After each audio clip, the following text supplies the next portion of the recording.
Kandidatja e Partisë Socialiste në qarkun e Vlorës Briseida Çakëri u prezantua përpara strukturave të rajonit 3 nga Ministri i Mbrojtjes Piro Vëngu. Në zemër të Vlorës, në rajonin 3, së bashku me Ministrin Piro Vëngu, ndezi motorët elektoral drejt një tjetër fitoreje historike, gati për suksesin e 10 radhazi, shprehet kandidatja Çakëri.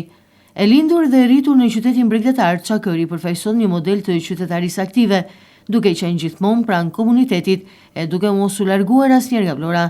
Me një formim akademik në fushën e financës dhe një eksperiencë të gjatë si pedagoge pranë Kolegjit Universitar Pavarësia Vlorë, ajo ka ndërtuar profilin e saj profesional dhe publik.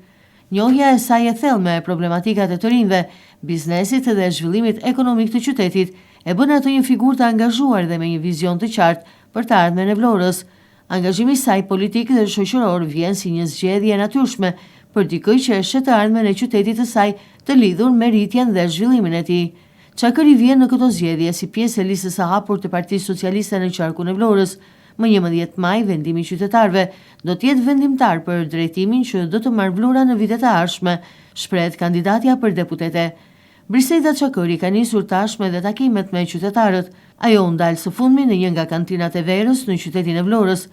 Patëm kënaqësinë të vizitonim një nga kantinat më të mira të verës në qytet, ku na pritëm me mikpritjen dhe ngrohtësinë që e karakterizon këtë vend.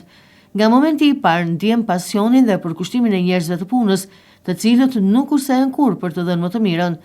Ishte një eksperiencë e veçantë, ku përveç shijimit të verës si e zakonshme, mësuam më shumë rreth procesit të prodhimit, si dhe e traditës që e bën këtë kantinë një nga më të vlerësuarat. Një shembull i përkushtimit dhe dashurisë për punën, që meriton vlerësimin dhe duartërkitjen, shprehet Çakëri në rrjetet sociale.